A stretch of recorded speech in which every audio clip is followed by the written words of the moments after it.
Hello again, welcome back to TerraFirmaCraft HardRock. In today's episode we're going to be doing a little bit of work around the base, so we're going to be setting ourselves up some beehives, our first farms, as well as beginning to delve into the create mod. That's going to involve us making our first power producers, which will be water wheels, and then using those to power some millstones just so we can speed up our ore processing.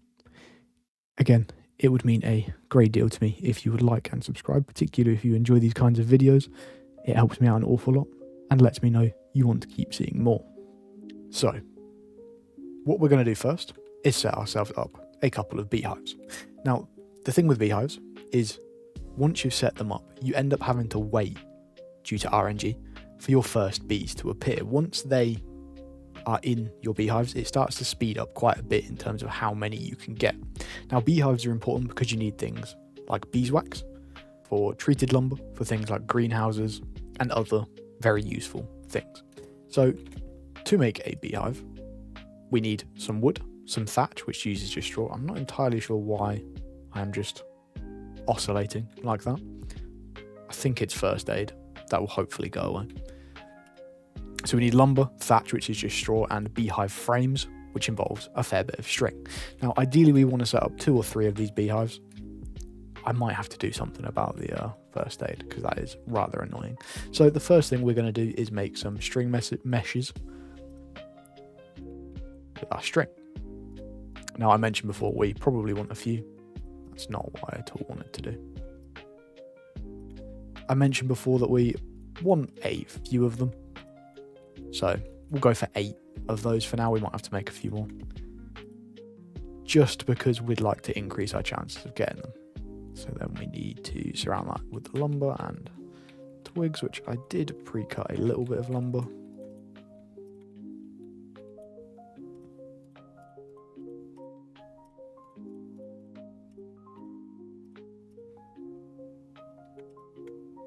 Oh, of course, they don't stack. That's rather irritating. Just put those in there for now. Now, we are also going to need a few of these once we've made them to actually put inside the beehive. So having some spare won't be the worst thing in the world.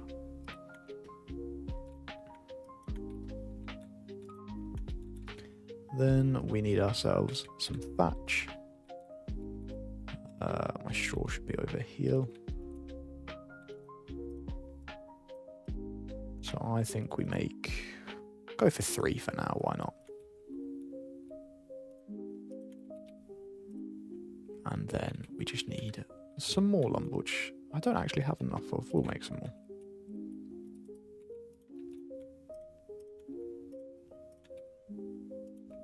That is very distracting.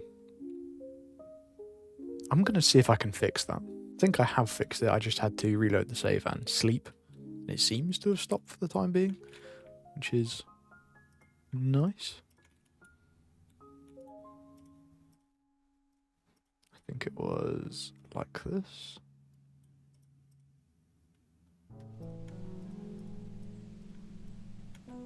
And then we'll grab. We might need to make some more of those, that's fine. But I can quickly show you how they work. So with your beehives, we'll just go ahead and put ours, I don't know, over here.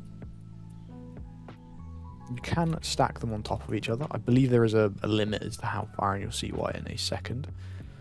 But if you come ahead and grab your frames, you can see that you ideally want to put them in the top 2 slots to begin with, because as far as I know, when you're trying to fill a beehive with new queens, as in there are no others that you currently have, I believe they only fill the top 2 slots. Now, if you hover over them, you'll see at the top there, your tooltip will tell you the amount of flowers in the area. You want to surround this with flowers. I believe the maximum is 60.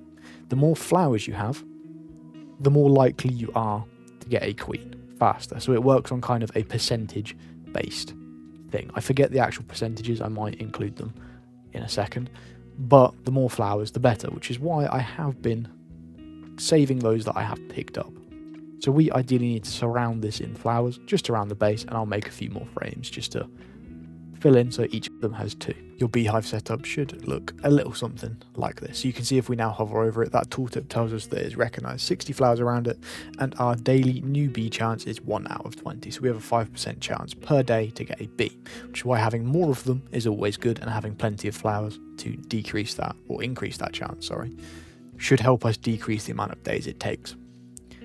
The last time that I played this mod pack, we tried to do beehives far too late, because they do also take into consideration temperature. Bees will not operate if the temperature is too low.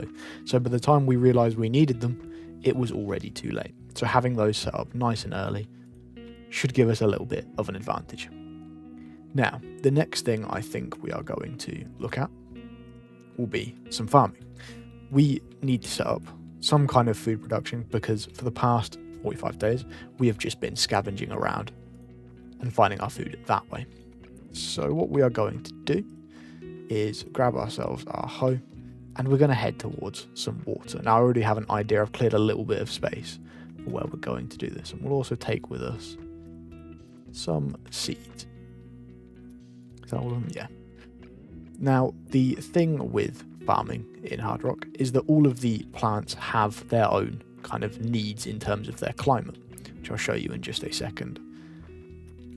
So if you take any seed and you hold control on it, it will take you to the relevant page in the book. So you can see that there is a temperature range, and also a hydration range, and a nutrient, which we'll get into in a second. If you hoe ground, so if we hoe, I don't know, just something all the way over here randomly, you'll see that it has a hydration. For our particular area, that is 22%. I do believe that changes depending on what climate you're in. If you're in a hot climate, that will be lower. And if you're in kind of a tropical one, I believe it would be a little bit higher. So for us, it's 22, which is fine. You can alter this, however, depending on how close to water you hoe. So if it's right next to water and on the same level, so if I do that one, it'll be 100%. Because this one is slightly raised, it is at 62. We then have 42, and then it goes back down to 22. So with that in mind, we can kind of decide how we're going to lay out our farm so that they can still be within their hydration range. Now, luckily for us, a lot of these seeds are not too picky in terms of where they grow. So onions, for example, will be 25 up to 90. So we can pretty much just mean that 22 is not good enough, but any of these others it would be fine with. So I'm going to have a little bit of a look at how I could potentially set this up, and I will show you what that looks like shortly. Now, we have laid ourselves out a farm kind of according to their hydration needs. It's not the most pretty thing for the time being, but it will allow us just to grow some food. Now, I did mention before that there are different nutrition types. So you can see at the top there we have nitrogen, phosphorus, and potassium. Each of the different plant types will have a nutrition type that they prefer. That effectively acts like fertilizer, and there are different ways you can get those. That will affect things like their yield multiplier, as well as, I believe, their growth speed. So it is something that's potentially worth doing depending on how much you're struggling for food, and also the quantity of seeds you have. Now in HardRock, getting more seeds can be a little bit of a pain. In vanilla Minecraft, you're probably used to waiting for something to grow and then harvesting it, and you'll end up with more seeds than you started with. In HardRock, it doesn't quite work like that. To get more seeds, you either need to find them out in the wild, like we have done to find these seeds, or you need to wait for the plants to grow fully, then mature and die, and then if you harvest them, well, you won't get food yield, you will get more seeds for you to grow your farm. So for some of these, like our barley and wheat over here, we might actually just let them die for the first time over, just so we can get some more seeds. I do believe you can also sieve for them using various different gravel and earth types. If you sieve those through, which we will go through at some point, you can get more seeds as far as I know. Now, we will also make this look a little bit nicer at some stage, and that will likely be using something like aqueducts. Now, aqueducts allow you to move water horizontally, not vertically, so not up or down, for quite a distance, and it also looks quite nice. So instead of us using what is effectively our sluice setup, which has been expanded, I'll show you that in a second, and the water around, we could instead move that water far away from this lake and actually make it look a little bit nicer and more proper. But because they have to be made out of various brick types, as far as I know, yeah, I don't really feel like doing that yet. And instead, just having food starting to grow is more important than how it looks for the time being. So with our beehives and farm setup, we're kind of beginning to prepare for winter, because winter will be quite harsh. we can now begin to work on our create mod, which the first thing we're going to do is make ourselves a millstone, which effectively replaces the quern we made in the last episode. It stops us having to, or well, me having to sit there and right click through an awful lot of ore when I am processing it. Now, I did just mention that I have expanded the sluice setup. I simply just expanded it horizontally and added some more wooden hoppers and chests. Now, wooden hoppers are quite cheap to make. I forget what the actual advantage or disadvantage is versus the metal ones, but obviously for now, we don't really have the resources to spare to make metal hoppers. So I've expanded it across, used some trapdoors just to contain the water, and then filled in some chests. It just makes the whole washing part much quicker, and now we need to work on speeding up the crushing part. Now, I mentioned setting up our first water wheels and all of that, but our first step to doing anything with Create really is to make something called Andesite Alloy. Now, when we were going through our ore processing, I mentioned that it is important to keep andesite, and that is for this exact reason. Andesite alloy is simply made by smelting down andesite rock chunks or cobble in our crucible. I did also add a hopper and chest to this just to make it a little bit easier. The reason for that is because we need, as you can see for our water wheels, cogwheels, which need shafts. Now, shafts are used to transfer power around the place using the create mod. We'll go through how that works when we get there, but our first step is going to effectively be to make a lot of andesite alloy. Now, you can of course make as much as you need, but I know that we are going to need a lot in the future, so I'm just going to sit here and smelt down a load of it and just turn it into ingots using our little crucible setup. Now, I forgot to mention completely, slipped my mind, that andesite alloy is actually an alloy of andesite and zinc. Now, I already found some zinc and I just had to go and very quickly grab a little bit of it just so that we can at least get started. So I've processed and washed and all of that stuff with it. So I'm just going to very quickly alloy it and I'll show you how that works. So when it comes to alloying in HardRock, JEI is going to be your best friend. Whatever you're going to try and alloy, type it into here and you should see a molten variant. So in our case, it will be molten andesite alloy. If you have a look at the recipes of that and come up to the top where there is alloying, you can see that it will list the various metals you can alloy to make your product. So in our case, we have the option of zinc, tin or cast iron, and of course molten andesite. Now we're going to be using zinc because that's just what I found relatively close to us and actually spent a little bit of time just picking up the pieces on the surface. Now, we're going to be using the ratio of 90% andesite and 10% zinc. Generally speaking, it's always better to kind of skew the ratio towards whatever you have the most of, but because of our limited zinc, we can't really strive for that 8%, but that is fine. So we have just enough zinc to make 10 ingots, I believe. Now, I have already melted down our 900 millibuckets of andesite stone, throw a little more charcoal in there. So we have 100 millibuckets to make it that 10%. So if we just go ahead and throw that in here, you should begin to see that melt. It will happen quite quickly. Now, to begin with, you'll see this andesite at the top turn into unknown. You never want to pour an alloy if it is unknown because it is useless. If you pour it into a ingot mold, it will just come out as unknown alloy, which has no use. And as far as I know, you can't really save it once it's been poured, or at least not easily, because it will just be melted down into unknown. At this stage, you can of course see what your percentages are, so you could try and add a little bit more of one thing or the other to try and make it what you want it to be. So now we just pour it and you'll notice that we have some andesite alloy. Just while I'm pouring these last 5 ingots, if you ever notice that your ingots won't stack because they have slightly different temperatures or they're just being a little bit awkward, as a tip, if you come to a source of water, it can be a lake, a river, anything like that, pond, and you go ahead and put your various ingots in there, you will see they will start to rapidly cool and consume water. In our case, we're going to use a barrel, just because you want to be a little bit mindful of that. If you go to a river and you throw in an ingot, it might just flow away.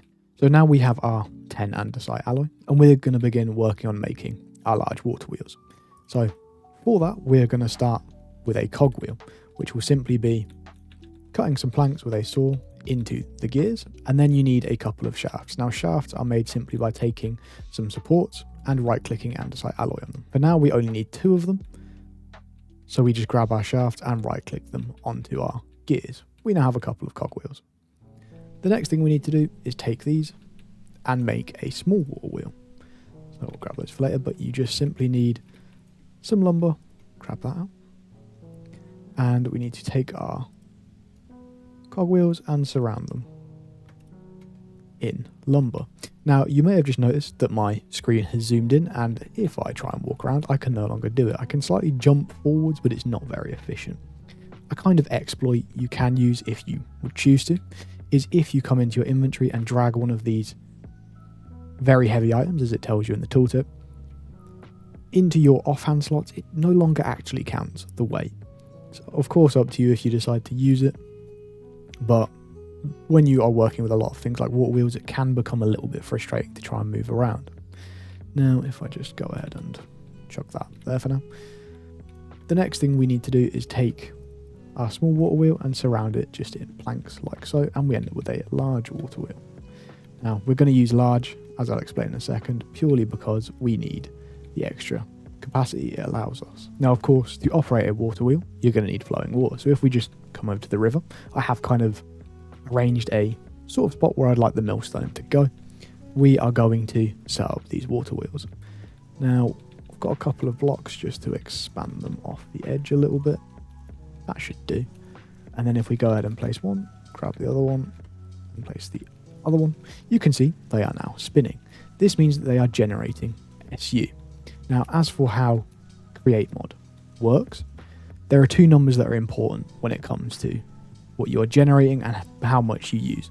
So power providers or producers like water wheels and windmills and things like that produce a unit called SU, or stress units. Things like millstones and presses and other things like that use SU. The other number that is important is your RPM, which is rotations per minute. In the large water wheels case, they spin at, I believe, 4 RPM. You can gear up and speed up your RPM up to 256. The higher your RPM, the faster those various things work like millstones. However, the higher the RPM, the more SU they require. Now, I believe that with a millstone running at 256 RPM, 2 water wheels should be enough to support it, which is why I have 2 of them. Now our next step is going to be to gear shift up those water wheels so we can hit that 256 RPM. Now for that I believe, going to need probably 10 or so more andesite ingots. So I'm going to have to unfortunately go and mine a little bit more zinc and process that into andesite. So I've gone ahead and acquired a little bit more andesite, and we're going to start working on actually hooking up that water wheels into a gear shift system just to speed up the RPM. Now, the first thing we're going to need to do is start to transfer that power from the water wheels upwards and then across. So we're going to need to start with some gearboxes. Now, 4 gearboxes, you need, I think we are going to need probably 3 of them. You first need to strip some logs, like so, and then turn them into andesite casing by right-clicking your andesite onto them. We're going to need to follow that up with, I believe, some small cogs, which we need our saw for. Yep, there's some small cogs, so we simply need to pick all of these up.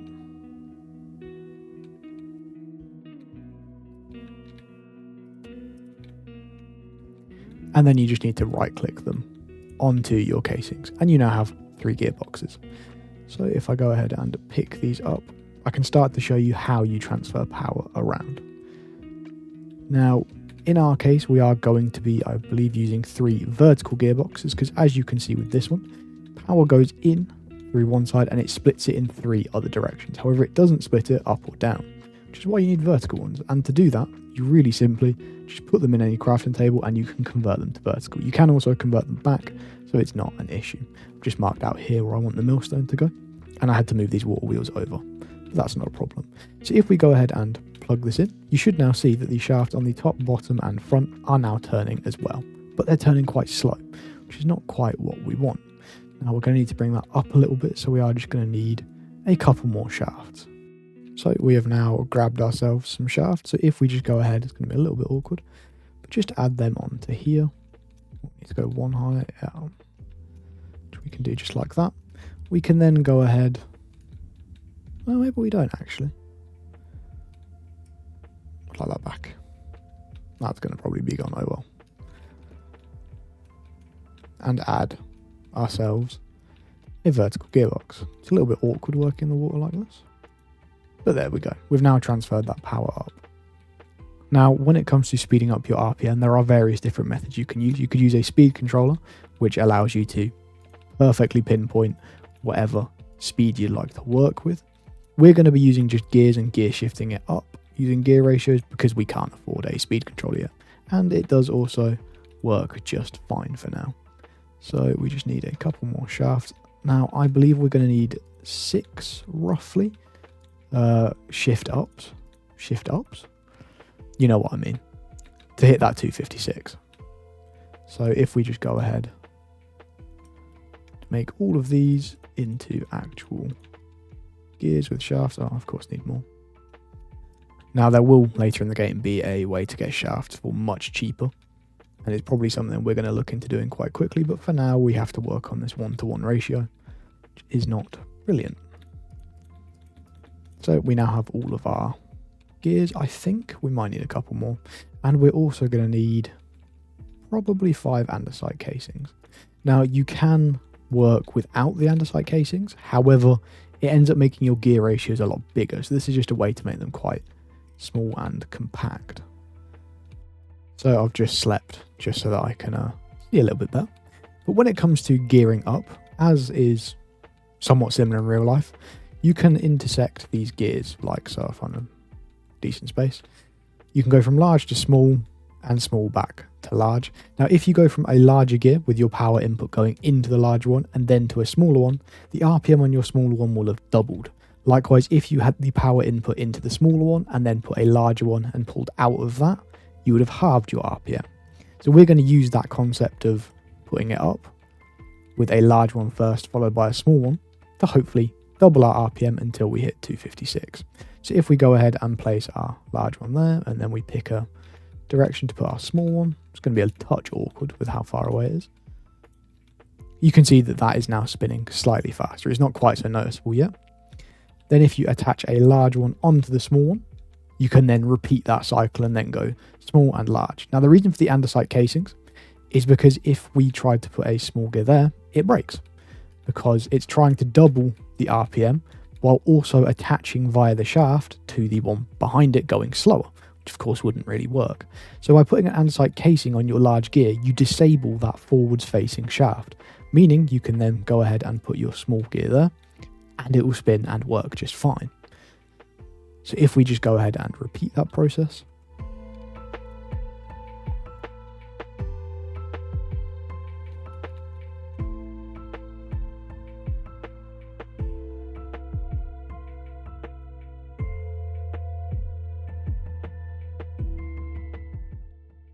you will now see we have a gear that is spinning at quite some speed. Now I believe that is 256, starting from 4 and doubling it. I believe we are at 256, which is just fine.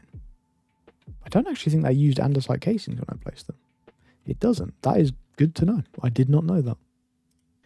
We are now running at quite some speed. Now, if I go ahead and make a millstone, which I don't know if I actually remember how to make, it is relatively cheap, I know this much. Simply a gearbox and a raw stone. So we just need to make another gearbox, which will not be too difficult at all. And then we simply just need a raw stone, which we still have. Oh, I have one in my hotbar from earlier. We now have a millstone. Now, if we go ahead and just place that where I thought it should go, just here, you can see how this also has a similar sized cog to this one here, which means we need to change the direction of this power up using another vertical gearbox. Now, by placing our vertical gearbox here, followed by a smaller cog, because that is how this intersects with the millstone. Some of them have shafts that run directly through them. This one, however, is a cog, which is completely fine. You can now see our millstone is spinning with quite some speed. Now, there are a couple more things we need to take into consideration before we set up this millstone properly. The first one will be, is that this also produces a form of pollution. Now, it doesn't produce the same type as our sulfur or carbon that floats up from our forge or other fires. It instead makes dust, which drops downwards. Now, dust is flammable. If you walk into it with a torch, it will blow up if it is built up enough. And more to our concern right now is that it will pollute the river if it goes into it. So our dust naturally would fall off this ledge and down into there. So we need a way to deal with it. Now, unfortunately, there's not a brilliant way this early on, and the best way is going to be using a slight exploit. I don't know if it's an intended feature, but by using your map you can see that we have this blue area. That is a claimed area. I usually do it from the start, but the exploit comes into the fact that explosions do not damage things that have been claimed. Now, you claim things just by coming to the top left here, and you can see that you can left click to claim, right click to delete. Now, the reason why that is significant is because, of course, if we claim the area where that dust falls, we can just kind of use the method of digging quite a deep pit and throwing a torch into it just to regularly explode it before it reaches the top without damaging the surrounding area. Now, I like to try and move away from this as fast as I reasonably can and actually go into proper pollution control, just because I think it is a little bit cheaty, but there's not really a good way to deal with it this early on. Now, I'm just going to kind of finish setting up this millstone so you can see the final product. So I've now finished setting up our millstone. I've dug quite a deep pit, added some ladders. I've used it a little bit just to process a little bit more of our zinc that I had mined before. I'm just going to show you how it works in a second, but you can see our dust is building up down there. When it gets fairly high up, we would just open one of these trapdoors and throw a torch in and it would explode, but not damage any of the surrounding area. Now, I've also added a chest up top, a wooden hopper, as well as a collection chest down here. I've saved a little bit here that needs to be ground, but if you just throw it in this top chest, you would see it would move into our millstone, and because of the RPM, it grinds it very quickly and should hopefully end up in our chest. You just saw a little piece of dust there being produced. It would float just down to the bottom, but it would slowly build up. I'm going to spend a little bit of time just mining things like bismuth, as well as probably a little bit more kaolinite and graphite, as well as some more zinc, just so that I can continue to expand processes like making a few more of these mold tables and casting channels so we can cast more ingots a little bit more quickly. Thank you all for watching. I hope you enjoyed. If you made it the whole way through, drop me a little comment down there letting me know that you did. With all that in mind, I hope you have a good rest of your day, a good week, and I will see you in the next one.